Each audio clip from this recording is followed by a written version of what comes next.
You're listening to Season 2 of the Mies podcast. I'm your host, Josh Sharkey, the founder and CEO of Mies, a culinary operating system for food professionals. On the show, we're going to talk to high performers in the food business, everything from chefs to CEOs, technologists, writers, investors, and more, about how they innovate and operate and how they consistently execute at a high level, day after day. And I would really love it if you could drop us a 5-star review anywhere that you listen to your podcast. That could be Apple, that could be Spotify, could be Google. I'm not picky. Anywhere works, but I really appreciate the support. And as always, I hope you enjoy the show. With every stroke of the pencil, I'm giving you folks a glimpse into my experiences you could trace like... Hello, ladies and gentlemen. My guest today is Sterling Douglas. First of all, just a pretty cool name, right? Sterling is the founder and CEO of a company called Chowly. They're a food tech company that, well, basically they help you sell more food through third-party and first-party distribution and helping with advertising and marketing and things like that. I've gotten to know Sterling a bit over the years through, well, at least one similar investor, and then we've just sort of started to run in some of the same circles, and super smart guy. Has been in this entrepreneurial space for basically his whole career, except he was, I think, an actuary and an analyst for a while before that. And, you know, independent of the great conversation we had, I always find it interesting, you know, seeing someone who started from the beginning, building, you know, a tech company, being an entrepreneur, and sort of learning that whole thing. You know, obviously, I started my career cooking and spent, 2 decades cooking and learning that whole process. And of course, you just learn a ton when you do that. And when I think about someone like Sterling, who has done that same thing, but from the lens of actually learning how to build a company and navigate that whole experience, he has just learned so much. And he's been a big help for me and a bunch of other founders of just sort of, you know, an ear for listening and advice. And he's been, you know, quite a bit of a stalwart in the food tech industry. So, of course, we talk a bit about his company and how it started and why he does what he does and how he's sort of approaching small restaurants, small businesses in America, as well as he services large ones as well with this company. And then we do dig a bit into this whole like dynamic pricing that's happening now in restaurants, which, to be honest, for me, when I hear it, I'm like, duh. Like, you know, if you go to buy like a plane ticket, it's not gonna be the same price every day. And if you don't buy it soon enough, it goes up. And if you buy it right before you fly, it's usually more expensive. And I think it makes sense. And, you know, obviously restaurants are pretty low margins. So I think there's something interesting there. I don't know nearly enough about the topic to speak eloquently, but Sterling does. And he shared some pretty smart insights that he has about it. And, you know, generally speaking, we just had a really cool conversation about this whole sort of restaurant tech industry. This episode, I believe, is airing just a few days before the NRA show, the National Restaurant Show. He'll be out there in Chicago. I'll be there. Go say hi to him. Come say hi to me. I think he's probably doing an event with Chowly. He does some pretty cool stuff for that event. We have an event we're doing with Made in Cookware.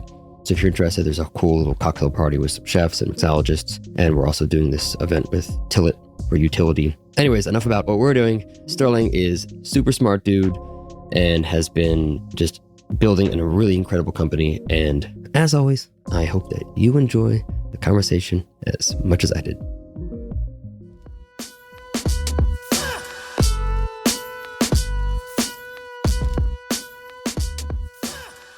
Sterling, so awesome to have you, man. So awesome to have you here on the show. Dude, it's awesome to be here. I've been waiting. I've been listening to all these amazing episodes. I've been learning all these different chefs that you're chatting with. So I've been waiting for the opportunity to hop on something like this. We Slack a lot in a number of different mediums. If I was being just 100% selfish, I'll be honest, dude, I would just ask you questions all day long about, you know, how you're running your business because, you know, this is, I'm not just saying it because like everything I say about every company that comes on here, Chowly is not paying us anything to be here. I just love what you're doing. And I love like what you personally are doing. So I'm stoked to jump in. We got a lot of stuff to talk about today, but I want to start with, I didn't know that you used to be an actuary. Yeah.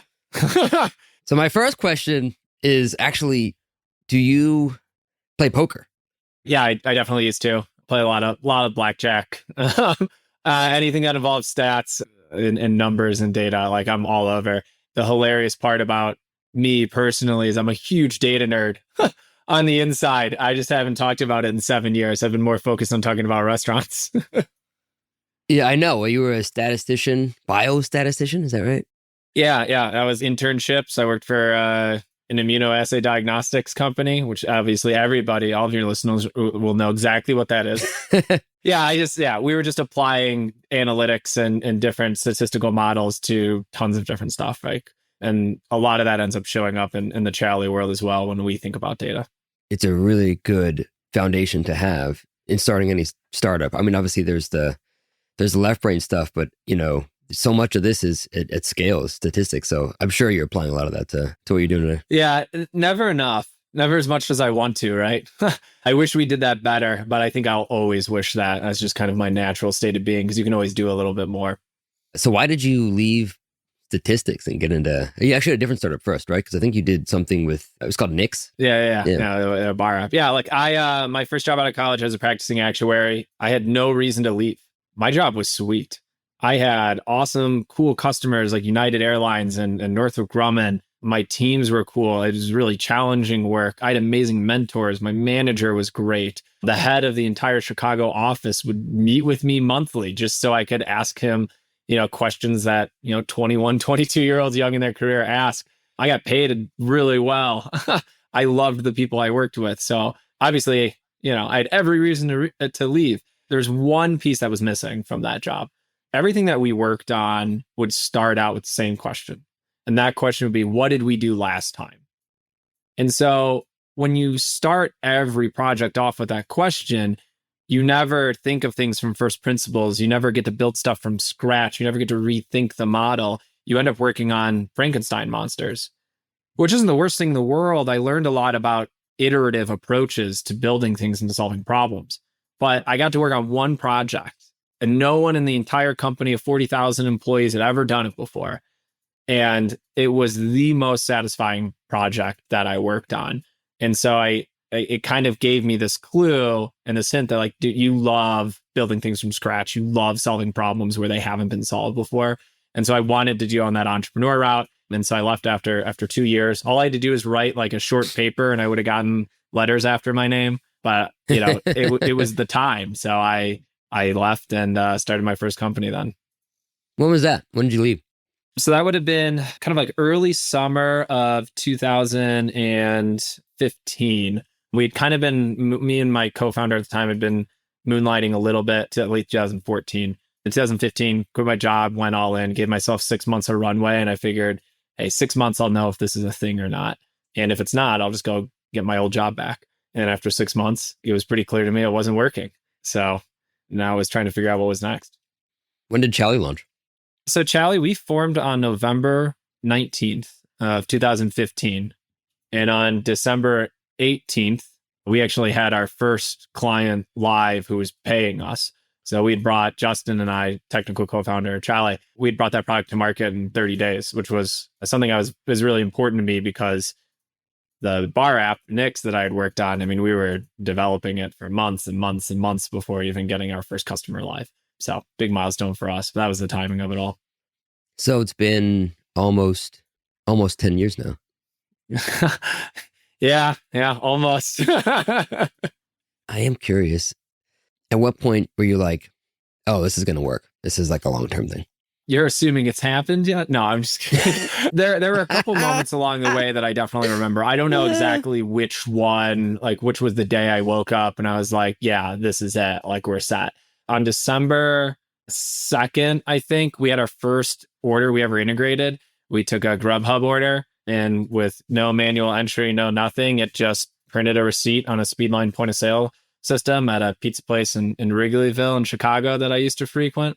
And when I saw it work, both my co-founder and I kind of had this, like, this could be really big. Like we are the bridge. We are connecting like this physical brick and mortar to things outside of the four walls in like an automated fashion. So we had like a moment where like, hey, like this could solve a huge problem and be big. So I remember that moment a lot. And then I think right around that Series A funding, I think that was like a big one. Math Ventures, one of the top VCs out of Chicago. Oh yeah, Troy. Shout out to Troy. Yeah, dude. He's got more fingerprints on this business than anybody. He's helped me through a ton, been one of my biggest mentors. Love that guy. Yeah, we got that, like the Series A, it was like 5-6 million. Back then that was how big Series A rounds were. That was a big moment, mostly because it was like, hey, maybe we know what we're doing. Right. Like we knew we had a good idea, but like we actually know how to operate, we know how to present, we know how to fundraise. Like it was kind of like a, hey, like we're big enough for the moment. So I don't know. Those are probably the two top moments in those early days that I remember the most. I mean, the thing is, there's like the inception moment of like, oh yeah, this product can be something. And then, yeah, there's like this, when we raised $9 million in our A round. I'll be honest, even then I was like, we'll see, And I think that's the funny thing that is probably a misconception with businesses. There's never like that moment, right? Where you're like, oh yeah, next 20 years, we're all good. I mean, maybe like if you're once you're Microsoft or something, and maybe it's also a personality thing, but like, I don't know about you, but for me, I'm like, I'm never like, oh yeah, now I'm good. I'm always like, even when good things are happening or really good things, I'm like, what's around the fucking corner? Well, dude, it's always hard for entrepreneurs, right? Like if something good happens, you always wonder, like, did we get lucky? Because you do. Like luck has a huge, huge thing to do with it. Did we get lucky? Or like, I didn't really do this. Like one of my team members did it. Or, yeah, we landed this big deal, but that's because like, I developed a personal relationship with this person. Right. Like that's like you always kind of like can rationalize yourself and battle with that imposter syndrome. I think that you're just always doing that. And I think one of the reasons is because, especially like founder CEO, your job changes every 6 to 12 months. Like it's just a completely different job. So as soon as you feel like you may be getting good at your job, you usually get moved on and you have to go work on something else and relearn it from scratch. So I always joke that I'm perpetually unqualified for the job I have and always qualified for the job I used to have. It's so true. It's a constant. Your highest and best use changes so often. You know what I mean? I don't know how often it's supposed to change, but it definitely feels like it changes a lot. So I get it started in 2015, but I don't really understand why you went after this ordering third party thing. How did that happen? What was like the origin there? Yeah, so it's a classic case of kind of just, following the problem, right? So I knew I wanted to be an entrepreneur, about a year into, my first year, out of college. So my first year into my real person job. And so I knew I wanted to be an entrepreneur. So I wanted to find a problem to solve. And I tried to, what are things I'm passionate about? Like I'm passionate about like sustainability and like solar panels. We had some like weird ideas there. I'm passionate about like snowboarding and skiing. I had, some ideas there. And, as any 22-year-old with disposable income living in a big city like Chicago, I spent a lot of time at bars. And so there was a problem, right, to be solved there. It's like sometimes it's hard to get a drink. Wouldn't it benefit the business if it was easier for the consumers to, purchase more items? And so we chased down a few ideas, and that was the one that we landed on. And I made every first-time founder mistake in the book during that 6-month period starting the bar app. And one of them was, or one of the issues that we ran into is that the bars wanted us to integrate into the point of sale system. We were trying to give them an iPad, right? We were trying to put a tablet behind the bar, and they didn't want that. So we built a point of sale integration. We actually never even launched it, just barely learned enough to know what the problem was. And as we were shutting that down, one of the other guys who was kind of helping me out was like, well, if you can integrate orders, from your app into a point of sale, could you integrate orders from Grubhub into a point of sale? And I was like, well, yeah, sure, but that's a dumb idea. And he's like, I don't know, maybe you should go talk to some restaurants. So I went and talked to restaurants around Chicago. I just walk in random places and ask them. And they all said it was a huge pain point. And so, just followed the problem and learned more about the customers. And that's how, we kind of discovered the idea for Chowly.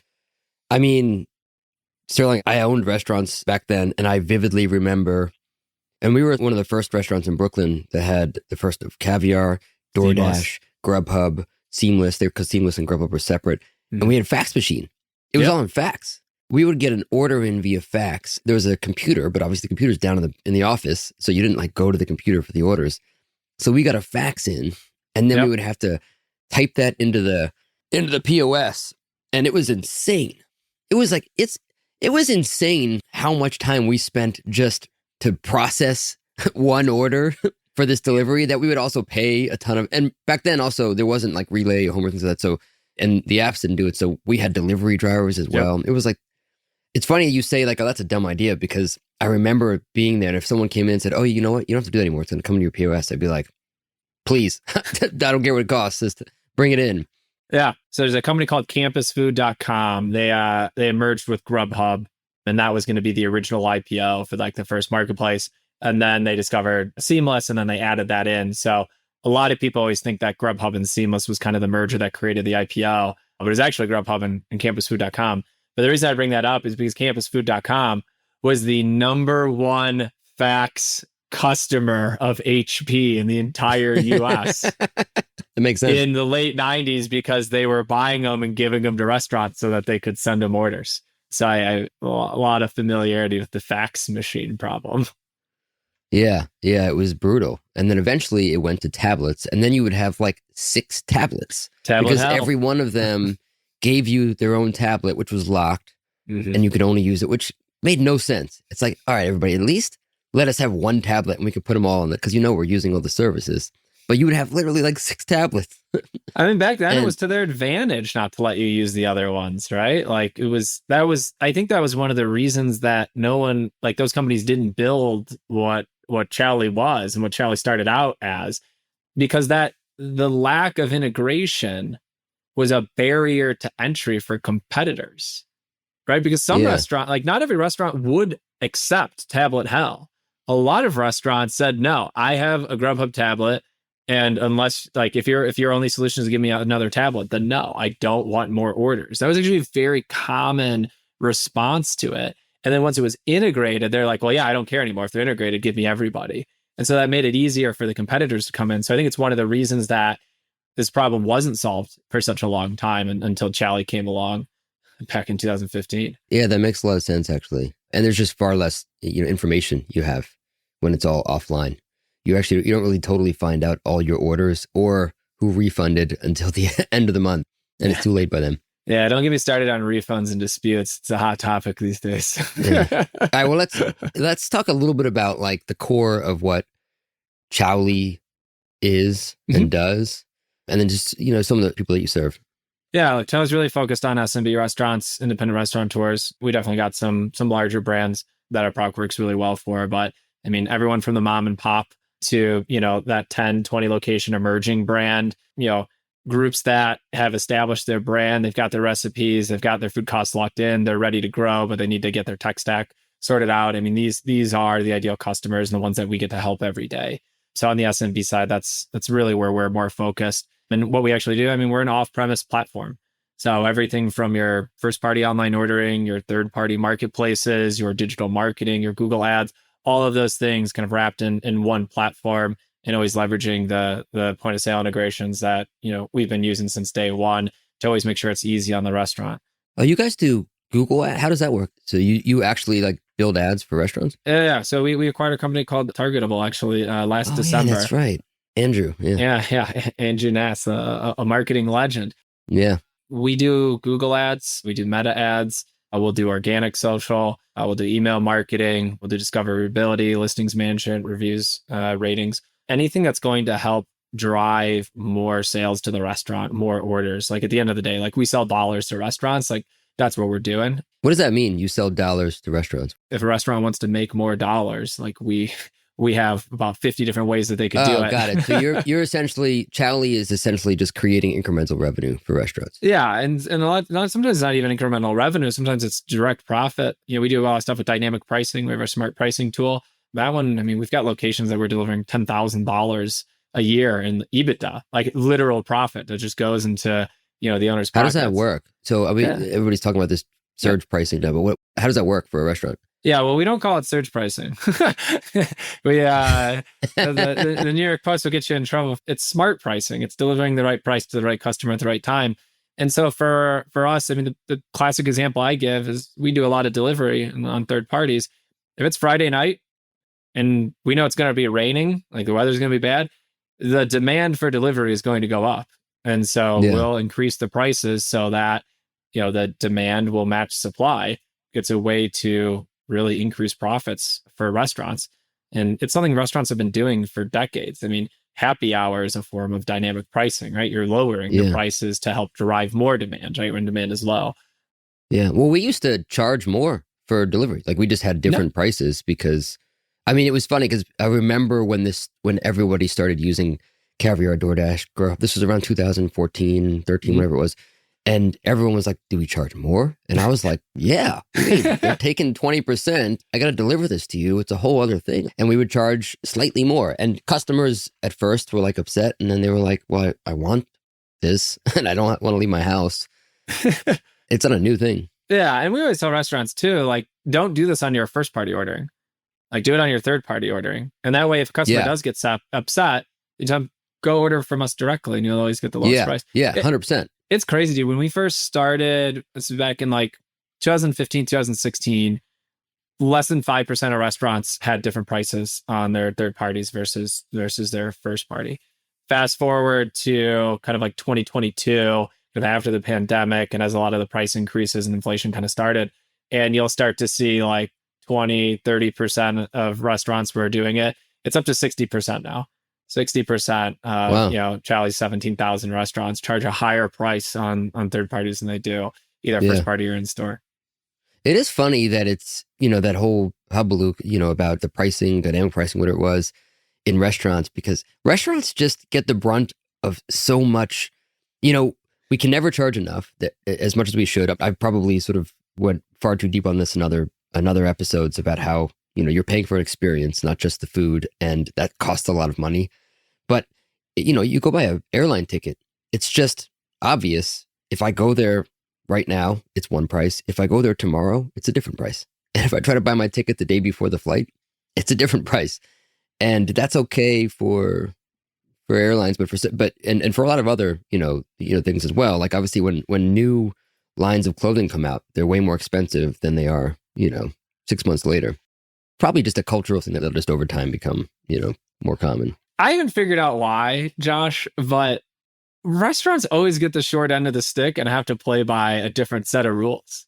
I think I know why. I think the thing is that food is something we cook at home all the time. Mm-hmm. So for some reason, I'm going to, I have to just repeat this thing I said last time because it's relative. We buy a ribeye at the store and we go home and we cook it. And so we're like, okay, I know how much I pay for a ribeye and I can make that at home. So if I go to a restaurant, it shouldn't cost me more than that, right? It should be like some small markup.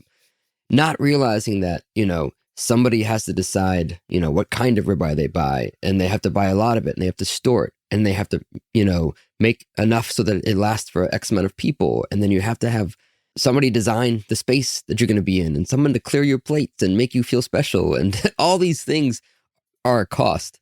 And they're expensive, and you couldn't do it at home. Otherwise, you would have a restaurant in your home, which you don't. But we don't have airplanes in our backyard that we can sort of use and not use. We don't have clothing lines that we make ourselves. Like, there's very few things that we actually do that we also then go out and buy. Like, no one makes their own clothes and then goes and buys from J. Crew or whatever. Like, not many people. But they do that, with food. You buy your food or you go out and order for delivery or restaurants. And I think that's the thing. You don't make your own phone or decide to go buy an iPhone. The familiarity with the basic product and the process on how to make it. Yeah, I mean, I could understand that from a consumer perspective, but consumers aren't the only ones that hold restaurants to a higher standard. I mean, investors do, the partners do, regulators do. Everyone has this assumption that like S&B restaurateurs are millionaires. Like, oh man, look how long the line is today. This place is printing money. Like they're just cashing checks. Now realizing that like a good restaurant, it's the 30-10 rule, 30%. If food costs 30% labor, 30% everything else, and 10% profit, it's not a lot. And so when you see so many, whether it be the regulations that are coming after it or like, I don't understand why we penalize restaurants for being profitable. When a tech company that's publicly traded lays people off, their stock price goes up because investor communities are like, sweet, they're getting more efficient. Or like they raise their prices and investors are like, great, like the stock goes up. A restaurant raises prices and then there's regulators that are trying to say, well, we got to cap this because this is price gouging. And it just seems so unfair that, the restaurants always kind of get the short end of the stick and have to play by a different set of rules. It's one of the reasons that we're so focused on S&B restaurants. It doesn't seem like they have that many allies. So always try to make sure that we, can help play that role for them. I don't know why that's the case. I mean, there are, to your point, yeah, obviously as a consumer, we have this familiarity. I think from a regulation standpoint, at least from the health department, I get that because people can die. Yeah. And then it's hard to sort of, toe the line between, how diligent should we be versus how much do we let you be autonomously kind of running your thing. So I get the regulations piece, and I think on the investor side, it's a little bit, like single unit restaurants typically do not have, it's all friends and family, like you don't have El Caterden investing in, in the small shop around the corner. So it's interesting. I don't know, man. I don't know why there's this dichotomy of like why restaurants get perceived differently. Because even you're right, the workers, it's like, okay, you don't want to have a service charge. Cool. But you also want everybody to be, servicing you, like faster, and you don't want to have a wait, and you want to make sure you can get the exactly what you want at the right time. It's like that all costs money. Yeah. It is tough, man. I am actually just curious because it sounds like you've made some acquisitions and, you've been around 10 years, so you've built a lot of stuff. Like, I want to just understand more clearly, like everything that Chowly does. So I got the third party integration, right? So somebody orders from Grubhub, that automatically goes to your POS. Cool.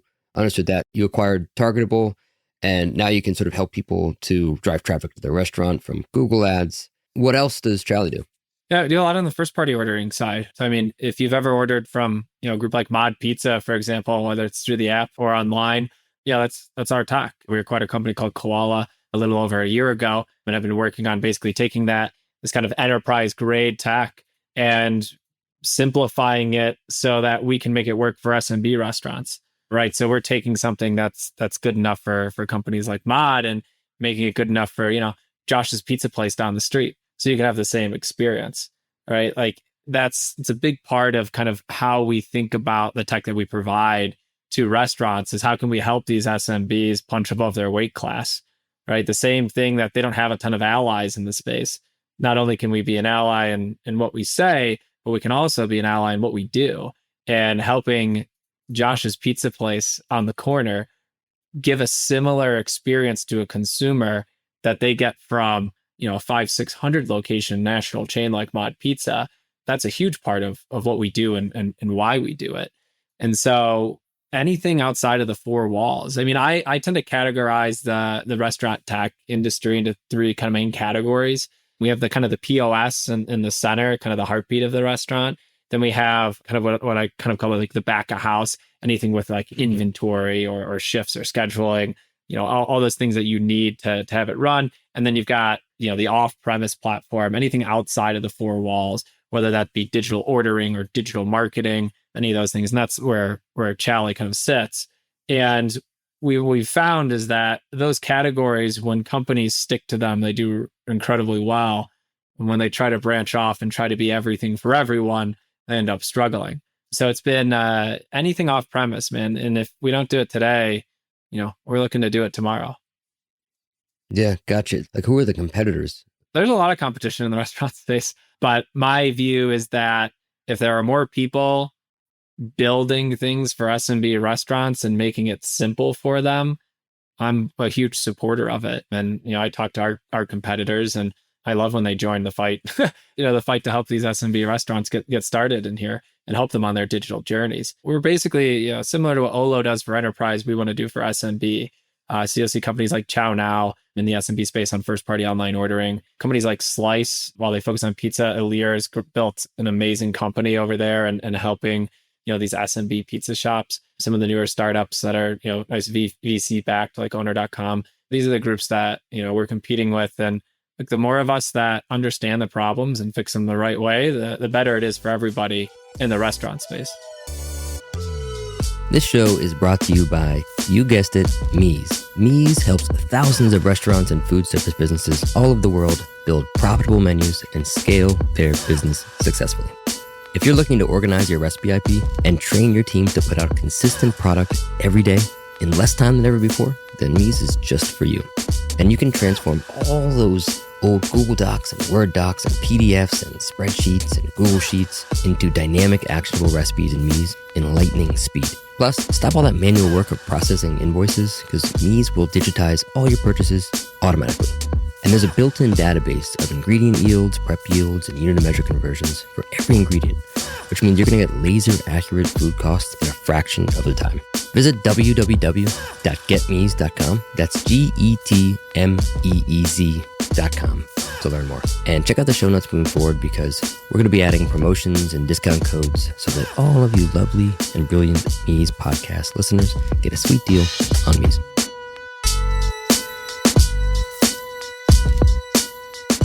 Yeah, it's so funny.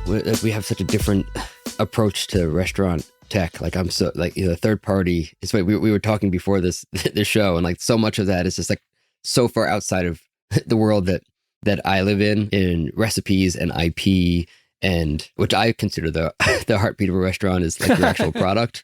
Yeah, which is funny. Like I think people often like they name everything that has to do with things that you do with the product, other than the product itself. I was going to sort of save this for later. You're talking about all these things that Chowly does, and it's really cool to see how you're being really smart about like creating these acquisitions to help customers with more things. So 2 things. One, I want to talk about like kind of your thoughts on like consolidation of the tech stack, which sounds like such a dumb like term to say, especially if you're in a restaurant owner, but you don't want 1,000 tools to do a thing, obviously, but you also, don't want to go to a steakhouse and order the halibut, right? So there's good and bad to each of them. But how do you think about like when it's good to consolidate and make sure that you're providing like a full stack of things, and where you're like, you should go somewhere else for that? Yeah, I think that there has to be a better together story. Like you shouldn't be doing it just to try to, from a tech company perspective, like you shouldn't just be buying tech to try to get more dollars out of your customers. Like the tech that you need to buy needs to make sense. So when our first acquisition, when we did, Koala, we were a third-party marketplace point of sale integration company. So we already had menus, at the time at like 12,000 restaurants. We had all of the menus and we could integrate orders. And so for us to then do first-party ordering made a ton of sense. We have all of the plumbing for it. We have all of the data for it. And if we can find something that the consumer side, like they're experts in, which Koala was, that story, like it's better together, right? All my third-party orders and all my integrations already go through Chowly. Now my first-party orders can come through too, right? So it makes sense.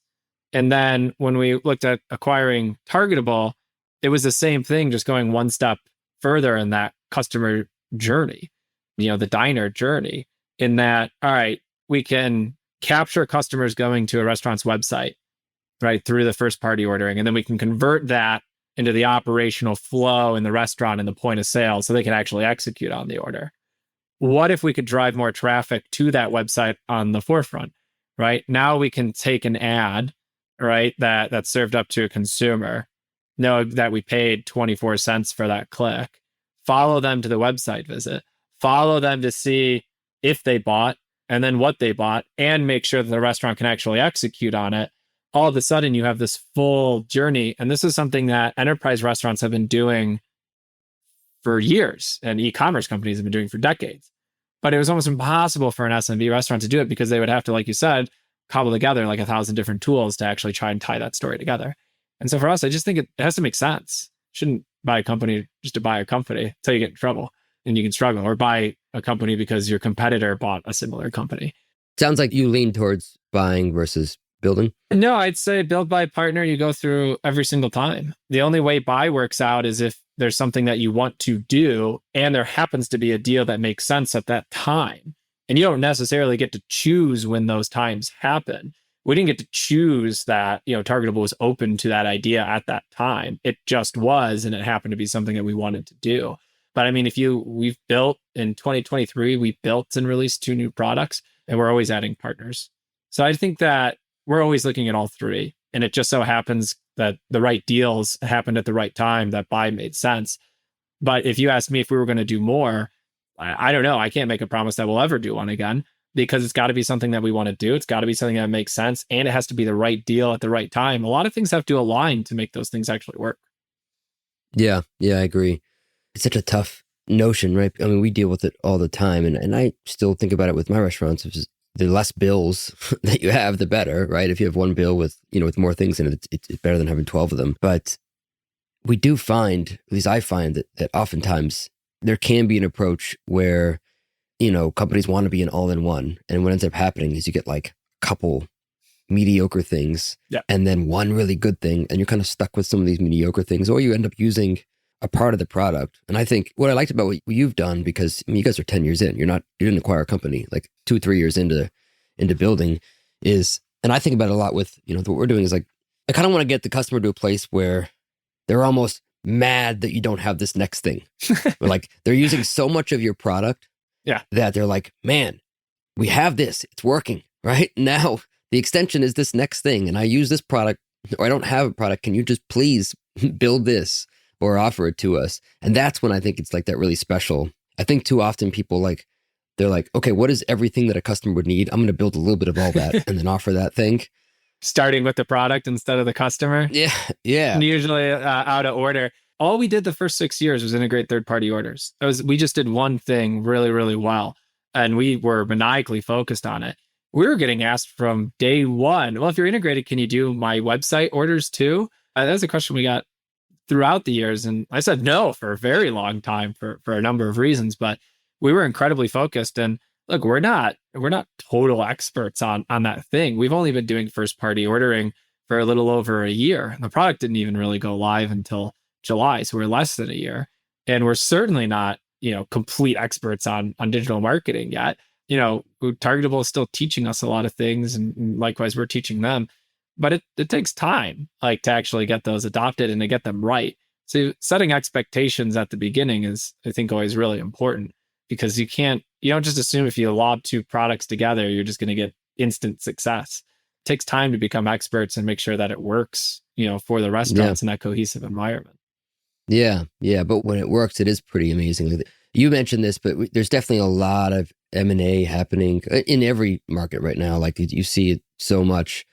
Google is about to buy HubSpot, which, by the way, is very similar to what you were just talking about, right? It's like they know where their person is coming from, and they can get you to buy that, to click on that thing, and now they want to sort of carry it through to to the paying customer. But why do you think M&A is happening so much more now? Like, why are companies getting bought up more now than before? Yeah, I think you've got like a lot of times where things tend to get extreme. There's multiple forcing actions that are creating that situation. One, I think that you don't have the same fundraising environment. Capital is more expensive, so it's harder to raise money. So you have more companies that may be running out. I think secondly, the restaurant industry as a whole is going through a bundling cycle. Every restaurant goes through bundling and unbundling cycles. And right now, it's key for restaurants to try to have less vendors and lower costs. And so you're just seeing a lot more companies trying to serve that. And you do that the quickest by doing acquisitions. And I think the third one that I think is creating as well is just the cost pressures on the market, like especially on restaurants. Food costs are up a ton, labor costs are up, and all of these things just make it harder to run a restaurant. So they need to be maniacal about the expenses and make sure that they're getting the return on investment and the return on time that they put into these things. Yeah. The volatility of pricing is pretty intense in the restaurant space. I was just thinking about dynamic pricing and times when I remember avocados went from like $38 a case for 48 avocados to like $112 a case. Like, where's the dynamic pricing then?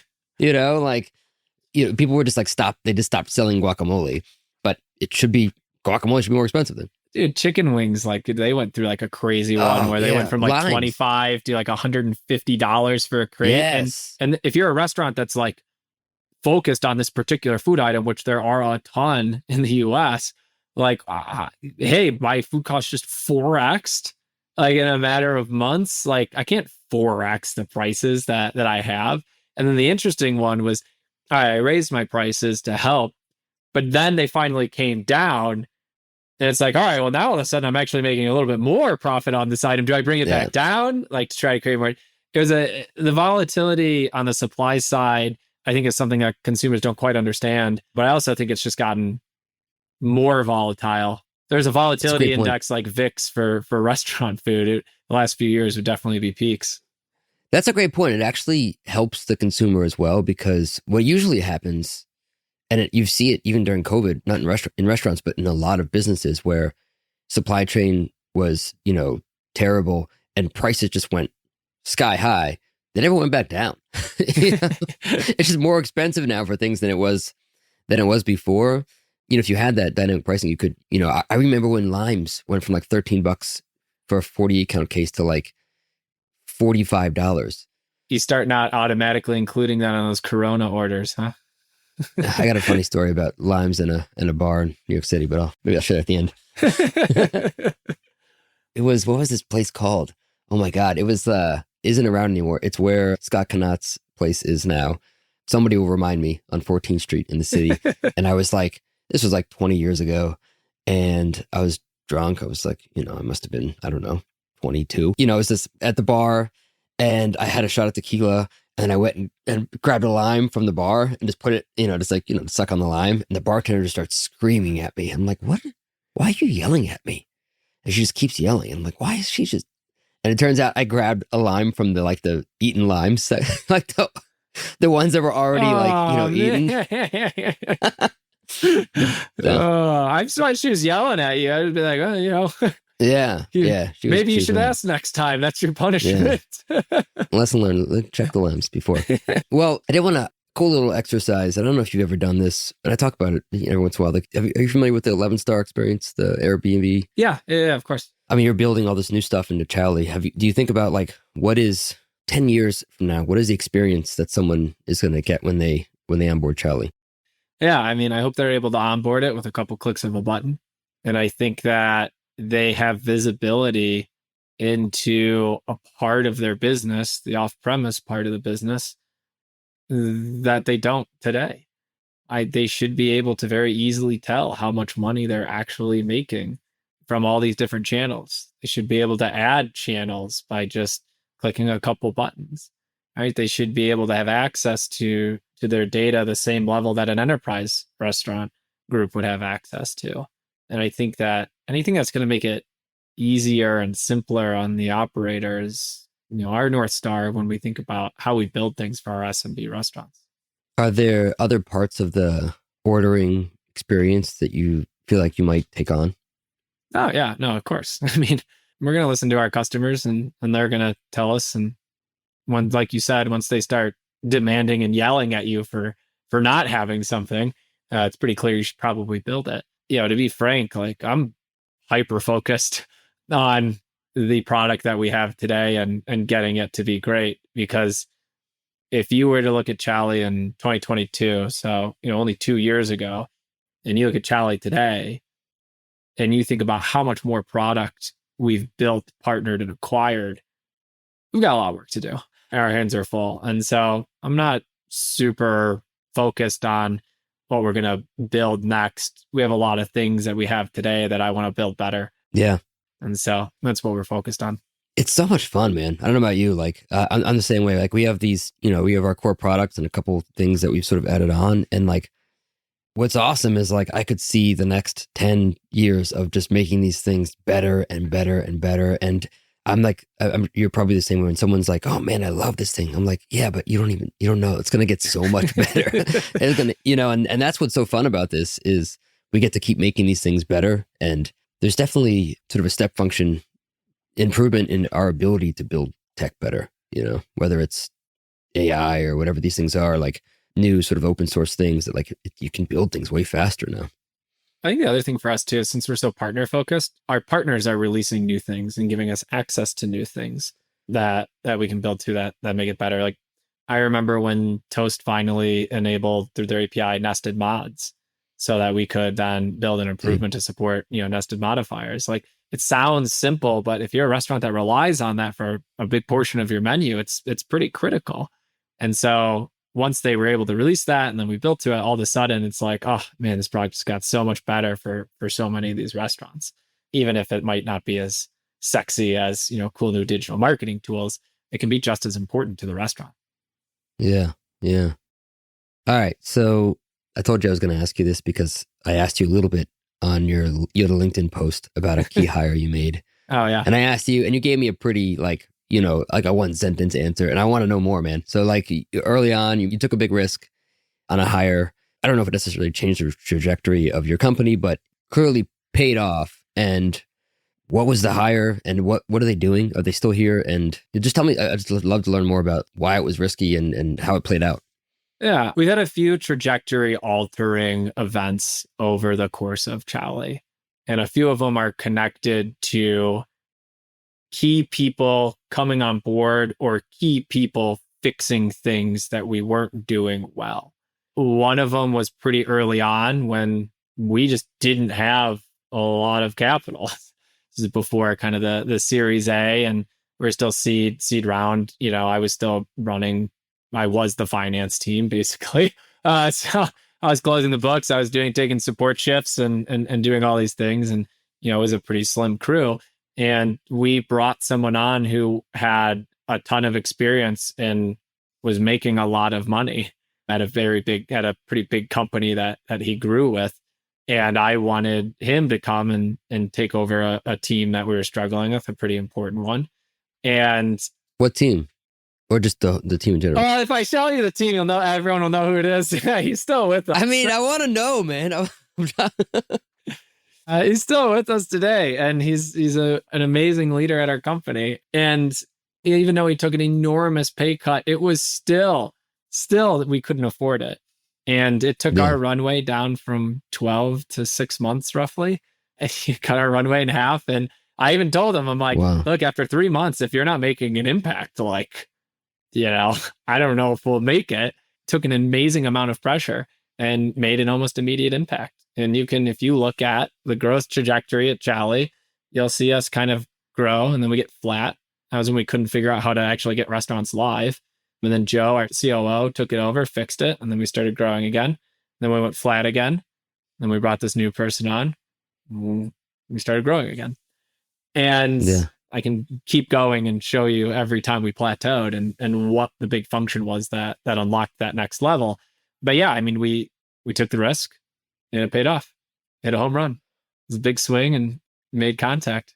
That's risky, man. So if it didn't work out, then you would have let him go and you would have had 3 months of runway left? Yeah. Oof. Tough, man. When you're in those early days, man, I tried so hard to get people to understand, and I wasn't sure if I was just a first-time founder screaming, complaining about something because I'd never experienced it before, or if I was actually being rational. And I think back now, and I'm like, no, I was right. Like, it's one of those few times, like, when you're if you're a tech SaaS company, you're sub $1 million ARR, like, you're still figuring out product market fit. You are a fragile company, and you have no redundancy anywhere. And you could potentially have a big client that you're relying on. You can have a key person that you're relying on. You can be a subject to market trends that can just squash you immediately. There's a very popular story of a Chicago startup. They got funded on Shark Tank. They were growing like crazy. And then Facebook basically just shut them off because they wanted to build a competing product. And it basically took the company out overnight. Yeah. And so, like, when you're a smaller company and you're just starting out, like, you're fragile.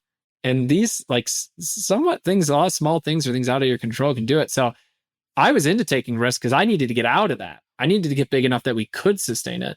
And so you're not going to make big impacts without taking a couple big swings, Yeah, that was a big one. And well, it paid off. I tend to take a lot more risks on the product side, but not necessarily as much on the runway side. I think partly because I'm 43, I have 2 kids, and well, I guess it might be different earlier on in the company when we had a few employees. Now that we have a lot, I want to make sure we always have a lot of runway. I am curious though, like, if you have any like frameworks that you use for decisions like that, or decisions in general. Sometimes I'll use like a Likert scale and a weighted matrix for something big, where like I need to stack rank the result I'm looking for with the different options. I try not to have too many things that are that like I'm going too deep into like how I make this decision, but I'm curious if you have anything, or if it's just first principles. Or I didn't quite understand the importance of frameworks, or even when I was using them versus not using them for a very long time. It's something I learned very late. And when I say late, I mean like literally in the last 2 years. Like the first 6-7 years of Chowly, like it was so chaotic. We were growing so quickly. We were on the triple, triple, double, double, double route. And like hyper growth, just everything's on fire all the time.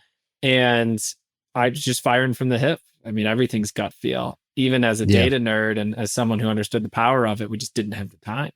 And we didn't give ourselves a lot of framework. So a lot of it just relied on the people. And luckily, we had some really great people who made some really great decisions based off of how they felt. And we got lucky from that standpoint.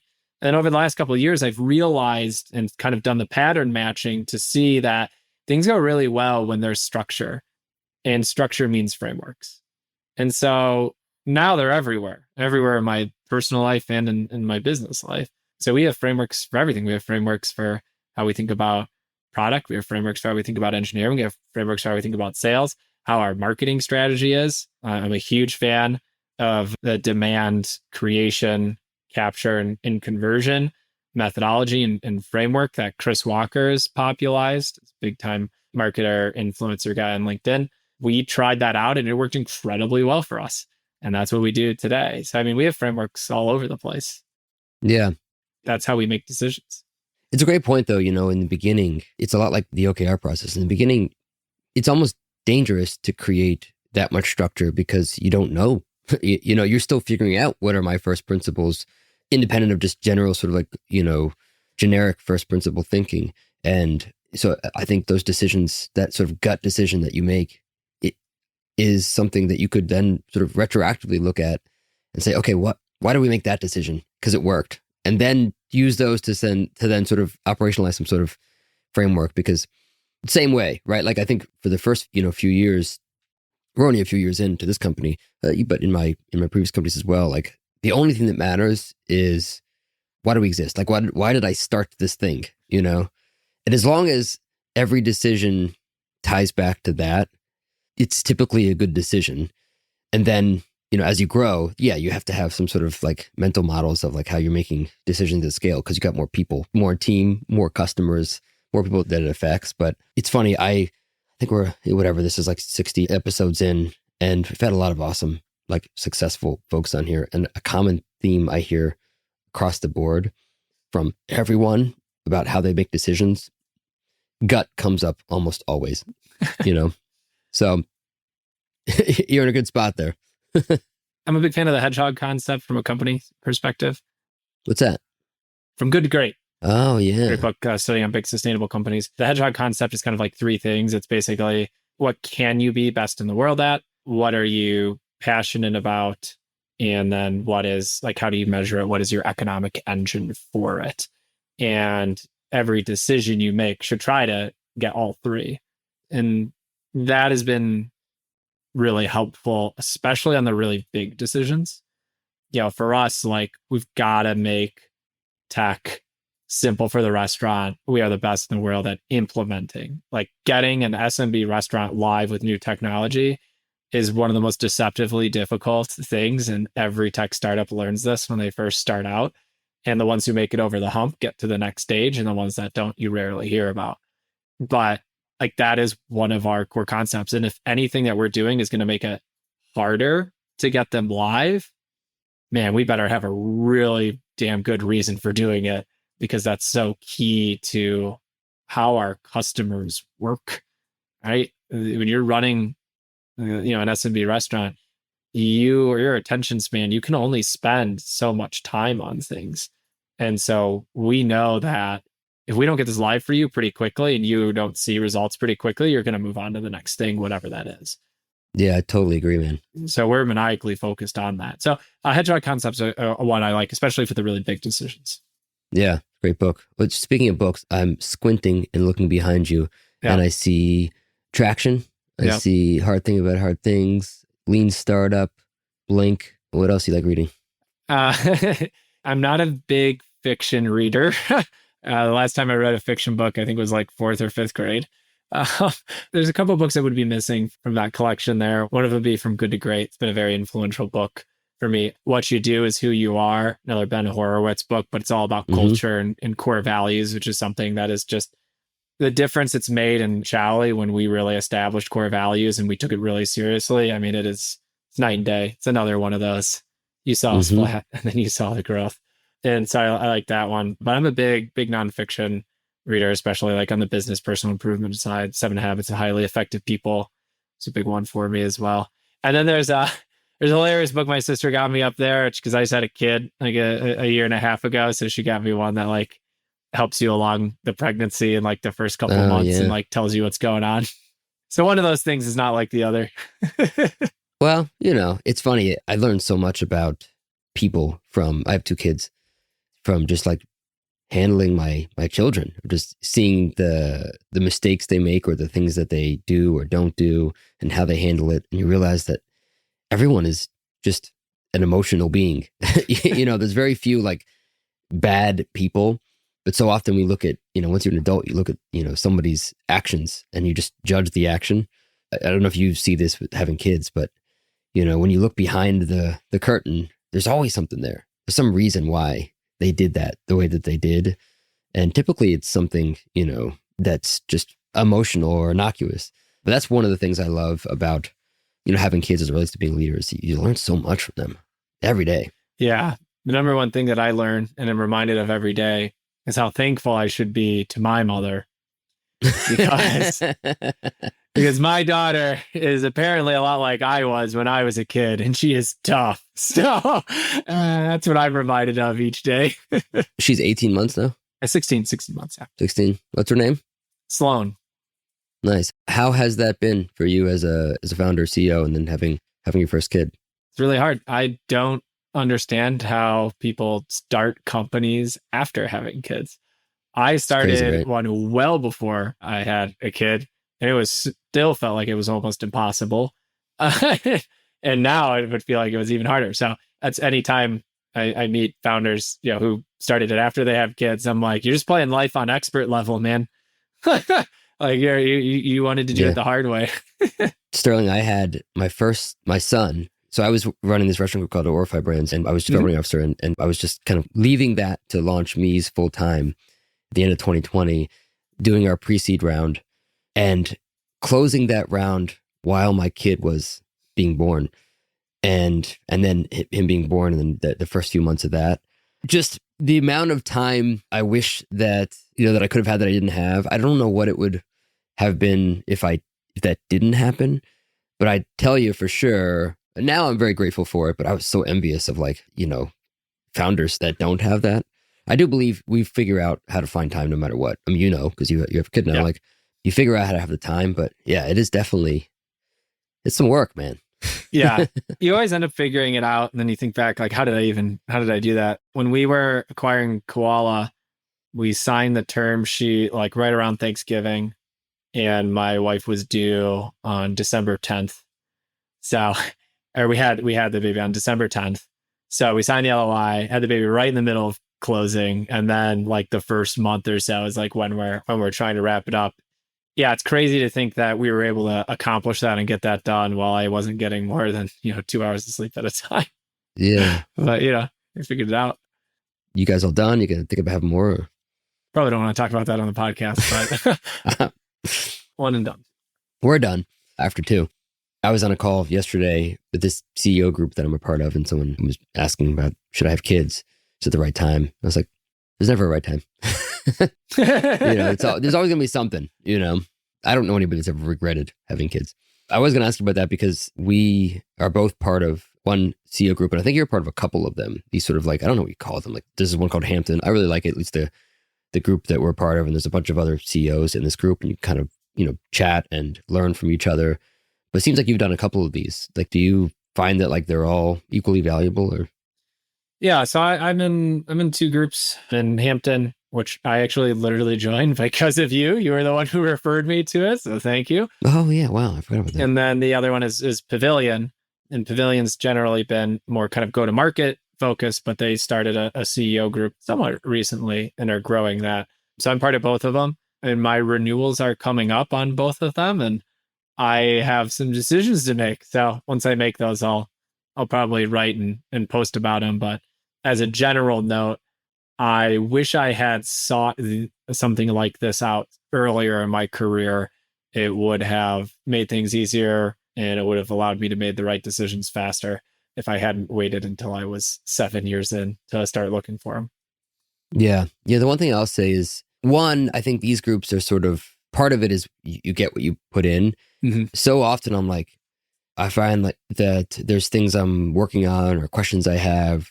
And I'm like, oh yeah, I should just post that in that channel. And whenever I do, I get like 30 people responding and giving all kinds of insights. You've given insights, and it's pretty cool because you can just throw a problem out there and just hear how everybody else is dealing with it. So I love that about it. I am curious, just on the same thread of kind of founder therapy, how do you manage stress? Yeah, someone just asked me about this yesterday. Yeah, obviously it's a very stressful job, especially when you are running it like I was in the early days. It's crazy stressful.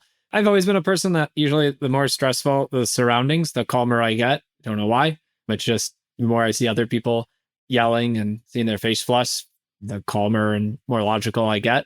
So it's a bit of a natural habit, I guess, or skill. And so that's been really nice. It allows me to kind of stay calm. Sometimes people get upset that I'm so calm when I shouldn't be, I guess. So I've had to remind people to not mistake my calmness for a lack of urgency or taking something seriously. But I think it's always kind of been something that I've had. But in terms of dealing with stress, I mean, I do a lot of other things. Like, I try to meditate as much as I can, journaling. I live in Denver now, so I can spend more time outside. Are you from there? No, I'm from Chicago originally. Grew up in the way north suburbs, spent a decade downtown Chicago, and then just came out to Denver in the last couple of years. And a big reason was so I could spend more time outside so that I could do more biking, more hiking, more stuff on the water. And so for me, like, exercise is really big.